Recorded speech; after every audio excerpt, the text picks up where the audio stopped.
तर मित्रांनो, इथे हा जो व्हिडिओ आहे इयत्ता 6वीतील पहिल्या पाठाचा हा दुसरा व्हिडिओ आहे। यामध्ये आपण पाहणार आहोत पाण्याचे प्रमाण किती आहेत आणि जमिनीचे प्रमाण किती आहेत। यामध्ये आपण जर हे पाहिलं, या ठिकाणी इथे दाखवलेलं आहे land is 29% and water are 71%। तर पाण्याचे प्रमाण इथे आहेत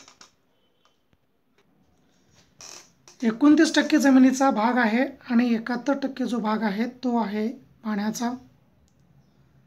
तर आपल्या पृथ्वी तलावर सर्वात जास्त प्रमाण जो आहे तो पाण्याचा आहे आणि 29% मात्र जमीन आहे, हे आपण या प्रमाणानुसार पाहू शकतो। तर मित्रांनो, पुढे एक दुसऱ्या पेजवरती आपल्याला इथे प्रश्न विचारलेला आहे। काय प्रश्न आहे पाहते। कॅन यू टेल मध्ये ते दाखवलेलं आहे। कॅन यू रिकॉल, तुम्ही सांगू शकाल का। तर यामध्ये पाहू शकता तुम्ही इथे काय प्रश्न आहे तो। तर इथे प्रश्न दिलेला आहे, what are the 5 layers of the atmosphere. What are the 5 layers of atmosphere. तर मित्रांनो, इथे तुम्हाला सांगायचं आहे what are the 5 layers of the atmosphere. वातावरणाचे 5 आवरणे कोणते आहेत ते तुम्हाला सांगायचं आहे। तर मागील भागात आपण इथे पाहिले, इथे खाली पण दिलेलं आहे या आवरणांचं इथं विश्लेषण केलेलं आहे। काय काय, मेसोस्फिअर आहे, ॲनोस्फिअर आहे, एक्सोस्फिअर आहे, अशा अनेक, ट्रोपोस्फिअर आहे, अशा वेगवेगळ्या प्रकारच्या आवरणांचा इथं उल्लेख केलेला आहे। हे 5 आवरणे इथे आहेत मित्रांनो, आपण सविस्तर पाहूया। या ठिकाणी दाखवलेलं आहे एअर। एअर म्हणजे काय हो, हवा। Air is a natural made. हवा ही एक नैसर्गिक उत्पादित आहे। हवा मानव तयार करू शकतो का? नाही। We cannot make from the air because there is a natural, कारण ती नैसर्गिक आहे म्हणून आपण त्याला तयार करू शकत नाही। तर इथे the air atmosphere around the earth content nitrogen, oxygen, carbon dioxide and 6 inert gases. How many inert gases? 6 inert gases. तर वातावरणामध्ये काय काय पसरलेलं आहे हो? तर वातावरणामध्ये आपण पाहतो की वातावरणामध्ये या नायट्रोजनचा, ऑक्सिजनचा, कार्बन डायऑक्साईडचा आणि त्याच्यासोबतच आपण जर पाहिलं तर 6 inert gases. How many inert gases? 6. What is meant by the inert gases. Inert गॅसेसचा अर्थ काय होतो? तर इनर्ट गॅसेस म्हणजे निष्क्रिय वायू। हे तर आहेतच, नायट्रोजनचा समावेश आहे, ऑक्सिजनचा आहे, कार्बन डायऑक्साईडचा आहे आणि त्याच्यासोबतच 6 निष्क्रिय वायूंचा सुद्धा यामध्ये समावेश होतो। Nitrogen dioxide, sulphur dioxide, water vapour, dust particles. आणखीन आपण पाहू शकतो इथे काय काय आहेत। तर या निष्क्रिय वायूसोबत अजून जर पाहिलं तर nitrogen dioxide, sulphur dioxide, water म्हणजे पाणी, वेपर्स, वॉटर वेपर पाण्याची वाफ, धुळीचे कण, डस्ट पार्टिकल इत्यादी सर्व घटक आपल्याला हवेमध्ये पाहायला मिळतात। द ट्रोपोस्फिअर म्हणजे तपांबर। ट्रोपोस्फिअर कोणाला म्हणतात हो? तपांबरनास। The troposphere contains about 80% of the total mass of gases in the air. म्हणजे मित्रांनो, जवळपास 80% वस्तुमान, 80% जो काय हवेचा वस्तुमान आहे तो कुठं व्यापलेला आहे? Troposphere contain about 80% of the total mass of gases in the air. हवेत जर आपण पाहिलं तर तपांबराच्या भागामध्ये तपांबर हा किती टक्क्यांनी व्यापलेला हा जवळपास 80% भाग या हवेच्या मासाने तपांबरामध्ये व्यापलेला आहे. मास म्हणजे वस्तुमान. while this proportion is about 19% in the stratosphere. आणि तसेच जर आपण पाहिलं तर 80% भाग हा ट्रोपोस्फिअरने कशाने व्यापलेला आहे? ट्रोपोस्फिअरमध्ये तपांबरामध्ये आहे. आणि त्यातून केवळ 19% आर ऑक्युपाइड ऑफ स्ट्रॅटोस्फिअर. 19% जो भाग आहे फक्त तो आहे तपांबरांचा, सितांबरांचा, आणि 80% भाग जो आहे तो आहे तपांबरांचा. फर्दर इन मेसोस्फेअर मध्यावरण, आयनोस्फेअर, आयनंबर, the proportion of masses gases goes on decrease. The proportion of goes in this decrease.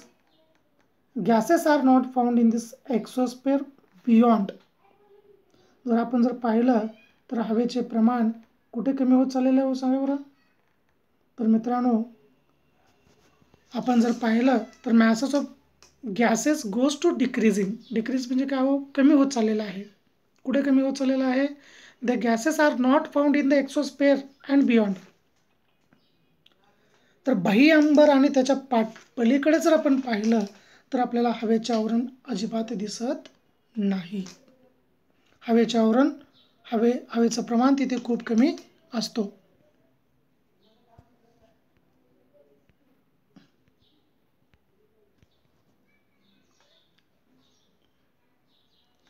तर या ठिकाणी आपण पाहू शकतो की या ठिकाणी आणखीन एक फिगर इथे दिलेली आहे. हे पहा, निरीक्षण करा कशा प्रकारची फिगर इथं दिलेली आहे. You can see the air is a mixture of several gases and is the chief constituent of the Earth's atmosphere. तर आपण इथं पाहतो the maximum of several gases is the chief constituent of this Earth atmosphere. तर पृथ्वीच्या वातावरणामध्ये आपण जर पाहिलं तर जास्तीत जास्त हवेचं प्रमाण आढळतं. त्याच सोबत जर आपण पाहिलं beside these gases air also contain water vapor, dust particles. यामध्ये आपण अजून असं पाहिलं की त्यात आपल्याला या वातावरणाच्या थरामध्ये आपल्याला कंटेन्स वॉटर वेपर म्हणजे पाण्याची वाफ आपल्याला त्याच्यात पाहायला मिळते. आणि डस्ट पार्टिकल, धुळीचे कण, हे सुद्धा मोस्ट प्रमाणात there we can see the water vapor and dust particle in the atmosphere. The amount of gases air is a greater near the surface and decrease as well as go higher and higher from the surface. तर मित्रांनो आपण जर पाहिलं हे काय हवेचं आवरण असतं हे पृथ्वीच्या लगत, जमिनी लगत हे दाट असतं. आणि जसं जसं आपण उंच ठिकाणावर जाऊ, उंच इमारतीकडे जाऊ किंवा उंच एखाद्या पर्वताकडे जाऊ, उंच पर्वतावर आपण अनेक वेळेस पाहतो की माउंट एव्हरेस्ट सारख्या पर्वतावरती जर शिखरावरती जायचं असेल तर आपल्याला ऑक्सिजनचा सिलेंडर सोबत ठेवावा लागतो. याचं कारण काय हो? कारण तिथे हवेचं आवरण, तिथे हवेचा थर जो आहे, हवेचा जो दाब आहे तिथे कमी असतो, हवा नसते, हवा विरळ स्वरूपात तिथे असते. म्हणून आपल्याला ऑक्सिजनचा सिलेंडर सोबत ठेवावा लागतो. मग सांगायचं तात्पर्य काय? the air is greatest near the surface and decrease where go higher and higher surface of the earth. जसं जसं आपण जमिनीपासून उंच जाऊ तसं तसं हवेचा थर कमी कमी होत जातो आणि शेवटी नाहीसा होतो हे आपल्याला माहीत आहे. पण कुठे हवेचा थर अधिक असतो हो? तर जमिनीलगत हवेचा थर अधिक असतो. That is air becomes a rare म्हणजे तुरळक, अतिशय कमी. That is air becomes a rare higher altitudes. अल्टिट्यूडचा अर्थ होतो समुद्र सपाटीपासून. समुद्र सपाटीपासून जसं जसं आपण उंच जाऊ, वर जाऊ, तशा प्रमाणात तिथे हवेचा जो थर आहे तो विरळ होत जातो. The proportion of the constituent of air and some their uses of given. आता काय दिलेलं आहे इथे, तर द प्रॉपोर्शन ऑफ कन्स्टिट्यूएंट म्हणजे घटक. कशाचे घटक? Air and some their uses. इथे हवेचे प्रमाण आणि त्याचे वापर पुढील आकृतीमध्ये इथे दाखवलेला आहे. तर या ठिकाणी आपण पाहतो, हा एक डायग्राम इथे दाखवलेला आहे. तो डायग्राम तुम्ही सविस्तर पहा. या डायग्राममध्ये काय दाखवलं आहे, काय दर्शवलेलं आहे.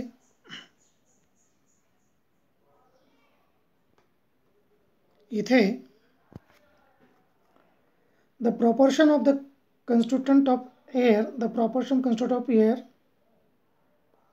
and some their uses of given here. आता इथे काही वायू दिलेले आहेत आणि त्याचे प्रमाण, त्याचा वापर खालीलप्रमाणे दिले आहेत. पण त्याआधी आपण काय करूया, या डायग्रामचं आपण थोडंसं निरीक्षण करूया. या ठिकाणी इथे पहा, इथं दिलेलं आहे. काय दिलेलं पहा, proportion of the vapor, proportion of the various gases in the air. Proportion of various gases of air. इथे हवेच्या वेगवेगळ्या घटकांचे प्रमाण आपल्याला इथं दाखवलेलं आहे. मित्रांनो, हे पहा, इथं सुरुवातीला आपण जे सर्वात जास्त भाग पाहतो, हा जो भाग इथून असा इथपर्यंत व्यापलेला आहे, हा जो भाग आहे, हा भाग आहे नायट्रोजन. किती टक्के आहे nitrogen? 78% occupied of nitrogen. How many percent of occupied of nitrogen? 78. This is a larger part of the air. हा हवेचा एक मोठा भाग आहे. सर्वात जास्त भाग कशाने व्यापलेला आहे, तर हा नायट्रोजनने व्यापलेला आहे. त्यानंतर आपल्याला जी आवश्यक असते ब्रीदिंगसाठी, श्वासनासाठी, कोणती हवा आवश्यक असते? ऑक्सिजन.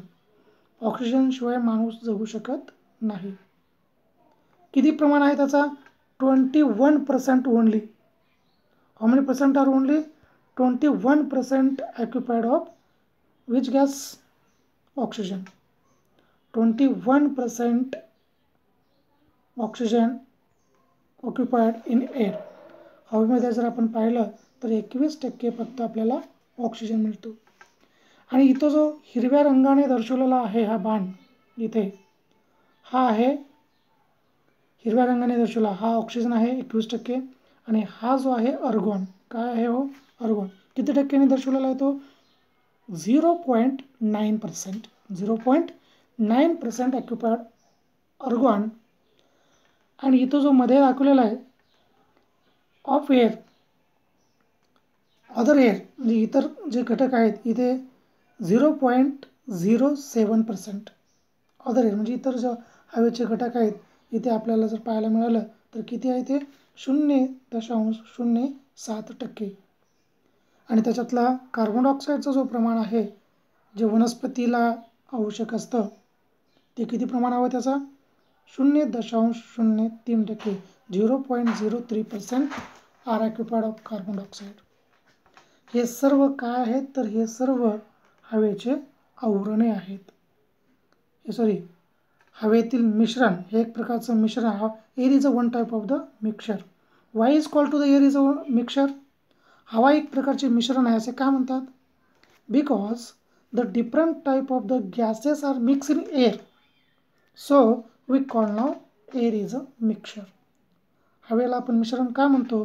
कारण हवा ही वेगवेगळ्या वायूंचा मिश्रणापासून ती बनलेली असते, म्हणून आपण हवेला मिश्रण असे म्हणतो. तर खाली पाहूया मित्रांनो, इथे काय दर्शवलेलं आहे. या ठिकाणी some uses of gases in air. Some uses of gases in air. तर आपण इथे पाहतोय हवेचा वापर कुठे करतात, कुठे केला जातो हवेचा वापर. आता आपण पाहिलं वेगवेगळ्या प्रकारचे हे सर्व जे आहेत काही निष्क्रिय वायू आहेत यामध्ये. हे काय आहेत, काही निष्क्रिय वायूंनी सुद्धा इथे वापर दिलेला आहे निष्क्रिय वायूंचा.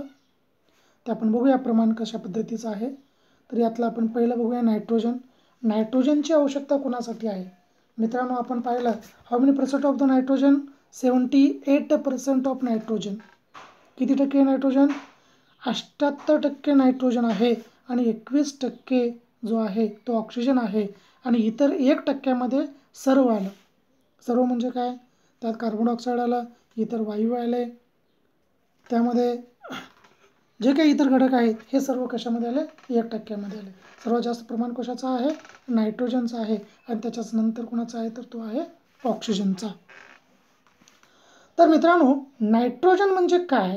नायट्रोजनचा वापर काय होतो? नायट्रोजन म्हणजेच एक प्रकारची वायू आहे आणि त्याचा वापर कुठे होतो? Helps living things to build the necessary proteins.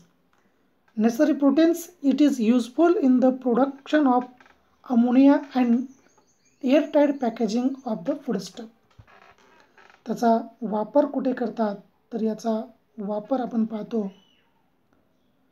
प्रथिने तयार करण्यासाठी. Living things to build necessary proteins. सजीवामध्ये योग्य ते प्रथिने तयार करण्यासाठी या नायट्रोजनचा वापर केला जातो.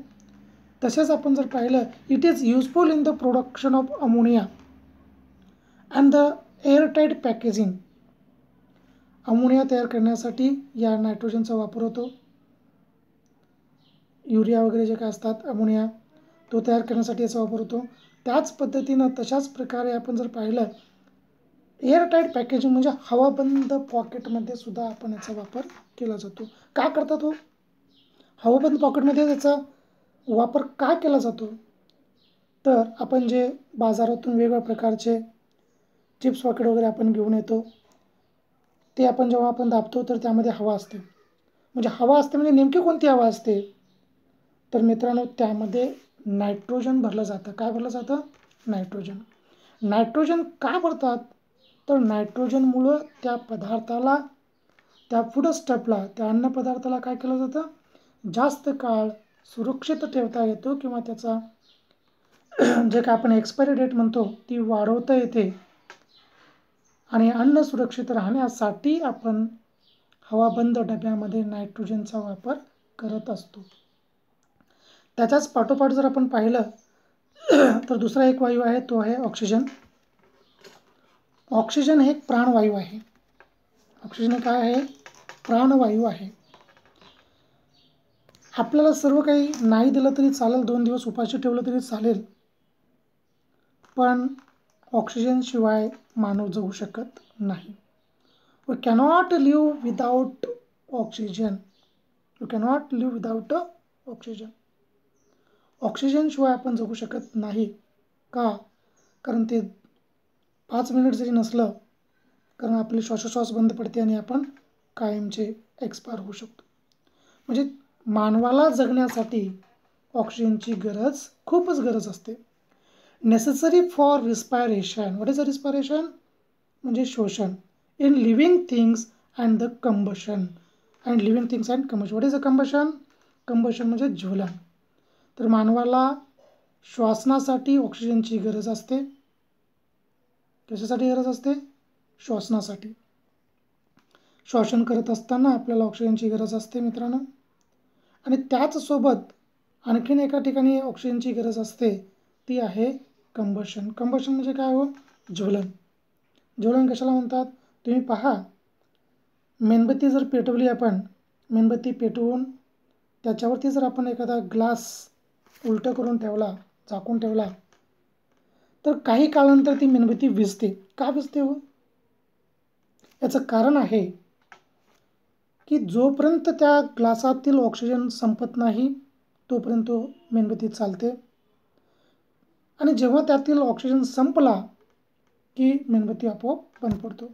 यावरून असं सांगता येतं की ज्वलनासाठी सुद्धा ऑक्सिजनची गरज असते. Where is a use of oxygen? Oxygen are use in respiration and combustion. श्वासनासाठी आणि ज्वलनासाठी ऑक्सिजनचा वापर केला जातो. आणि त्यासोबतच कार्बन डायऑक्साईड काय होतं? कार्बन डायऑक्साईडचा वापर कुठे करतात? कोण करतो वापर? Plants use it for their producting their food use in the fire extinguisher. This is a very important. हे अतिशय this is very important. Carbon dioxide are used plants in their producing food. वनस्पती स्वतःचं अन्न तयार करण्यासाठी carbon डायऑक्साईडचा वापर करत असतात. त्याचबरोबर आणखीन एका ठिकाणी कार्बन डायऑक्साईडचा वापर होतो ते आहे fire extinguisher. What is a fire extinguisher? अग्निशमन. जे काय आग लागल्यानंतर आपण ते विझवण्यासाठी या कार्बन डायऑक्साईड वायूचा आपण वापर करतो. आणि आपण अनेक ठिकाणी जे पब्लिक प्लेस सार्वजनिक ठिकाणी असतात त्या ठिकाणी लाल सिलेंडरमध्ये हे वायू भरून ठेवलेले असतात. जेव्हा आपण नॉब प्रेस करतो तेव्हा त्यातून वायू बाहेर पडतो आणि जिथे आग लागली असेल ती आपल्याला सहज विझवता येऊ शकते. म्हणजे कार्बन डायऑक्साईडचा वापर कुठे केला जातो? कार्बन डायऑक्साईडचा वापर हे वनस्पतीचं अन्न तयार करण्यासाठी आणि आग विझवण्यासाठी याचा वापर केला जातो. मित्रांनो, यासोबतच आपण आता पाहूया आर्गॉन. आर्गॉन हा सुद्धा एक वायू आहे, निष्क्रिय वायू आहे. Argon used in electric bulb. जे विद्युत दिवे असतात, विद्युत दिवे आपल्या घरामध्ये जे काही लाईटी असतात त्याला विद्युत दिवे असे म्हणतात. आणि त्यामध्ये आर्गॉन या वायूचा वापर केला जातो. कोणत्या वायूचा? आर्गॉन या वायूचा वापर केला जातो. यानंतरचा आहे helium. Helium used for obtaining low temperature and also for generating lift in airship. हेलियमचा वापर काय केला जातो? तापमान कमी करण्यासाठी.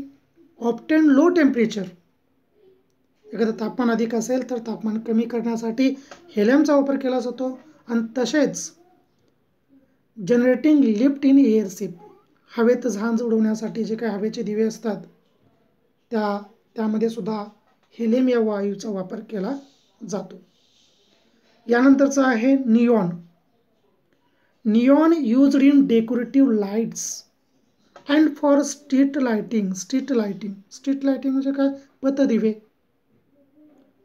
Neon use to decorative lights म्हणजे काय हो? जे काय आपण घरामध्ये तोरण बांधतो, तोरणाची माळ, एखाद्या सणासाठी आपण जे काय लाइटिंगची माळ आणतो त्याच्यामध्ये कोणता वायू भरलेला असतो? Neon use to decorative lights. सजावटीच्या दिव्यामध्ये निऑन या वायूचा वापर केला जातो. आणि स्ट्रीट लॅम्प म्हणजे काय? पथदिवे. जे रस्त्यावरती जे काही दिवे असतात रोडवरती त्यामध्ये सुद्धा आपण निऑन वायू भरलेला असतो हे पाहिलं. यानंतरचं क्रिप्टॉन. काय हो? क्रिप्टॉन हा सुद्धा काय आहे? वायू आहे, निष्क्रिय वायू आहे. Krypton used in fluorescent tube. तर फ्लोरोसेंट ट्यूब काय आहे?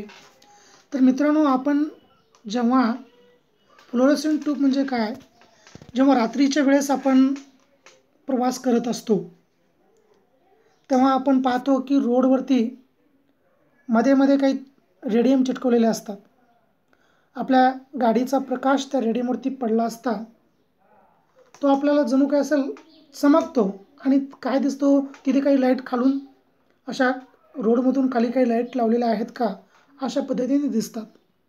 जेव्हा प्रकाश पडतो तेव्हा ते चमकतात आणि लाईट लावल्यासारखं दिसतात. जेव्हा आपण गाडी पुढे गेल्यानंतर मागे पाहिलं तर आपल्याला काही दिसत नाही. मग हे काय आहे? तर या रेडियममध्ये किंवा या फ्लोरोसेंट ट्यूबमध्ये क्रिप्टॉनचा वापर तिथे केला जातो, ज्यामुळं आपल्याला तो अट्रॅक्टिव्ह दिसतात आणि तिथे काहीतरी आहे असं समजतं. आणि शेवटचा आहे झेनॉन. तर झेनॉनचा वापर कुठे करतो? Xenon used in flash photography. जे काय कॅमेरामॅन असतात, आपण फोटो काढल्यानंतर जो काय प्रकाश त्यांच्या डोळ्यावरती पडतो, फ्लॅश पडतो, यामध्ये झेनॉन या वायूचा वापर केला जातो. मित्रांनो, आपण इथे पाहिलं वेगवेगळ्या प्रकारांच्या वायूचा आपण वापर इथे पाहिलं. नायट्रोजन कुठे वापरतात, त्याचं प्रमाण किती आहे ते पाहिलं. ऑक्सिजन कुठे वापरतात, त्याचे प्रमाण पाहिलं.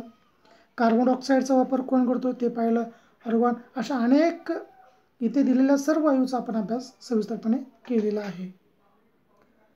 तर कालचा एक पॉईंट आहे ते ऑलवेज रिमेंबरमध्ये पहा, थोडंसं काय सांगितलेलं बघूया. इथे या ठिकाणी always remember the living word on the earth, the living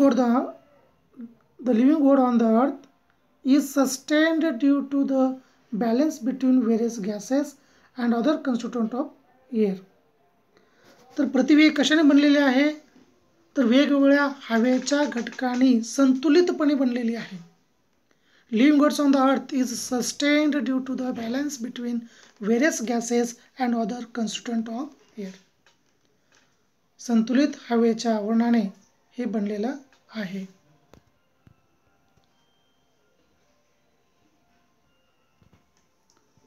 The atmosphere is a very important filter.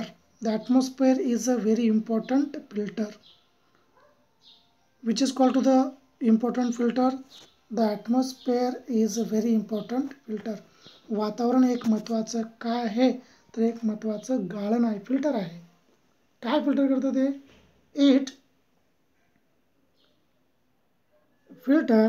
It allow to lights and heat on the sun to reach the earth, which is necessary for the life. तर मित्रांनो, आपण जर पाहिलं तर वातावरण एक प्रकारचं गाळण आहे, एक प्रकारचं फिल्टर आहे. का फिल्टर आपण म्हणतो? Because observe ultraviolet rays from the sun. Who's observe ultraviolet rays? Ultraviolet rays observe from the sun. सूर्यापासून येणारे अतिनील किरण हे वातावरण काय करतात, तर शोषून ठेवतात आणि पृथ्वीकडे येणारे जे काय तेज प्रकाश असतो ते कमी करून पुढे पाठवतात. यामुळं वातावरण एक प्रकारचं फिल्टर आहे हे असं सांगितलं जातं. आणि आपलं जीवन हे सुरक्षित राहू शकतं. Is necessary for the life, आणि हे आपल्या जीवनासाठी खूपच गरजेचं आहे. But prevent the harmful elements from the reach of the earth. It is in the atmosphere that fog, cloud, snow and rain are produced. अतिनील किरण खाली पोहोचू शकत नाहीत आणि त्यामुळे आपल्याकडे काय निर्माण? It is in this ॲटमॉस्फेअर that fog म्हणजे धुके, क्लाउड म्हणजे ढग, स्नो म्हणजे बर्फ अँड रेन्स म्हणजे पाऊस इत्यादी पडण्यासाठी आपल्याला मदत होते. प्रोड्यूस म्हणजे उत्पत्ती होते. मित्रांनो, याचा पुढचा व्हिडिओ आपण पुढे पाहूया. जर खरंच तुम्हाला हा व्हिडिओ आवडला असेल तर लाईक करायला विसरू नका, शेअर करा. थँक्यू.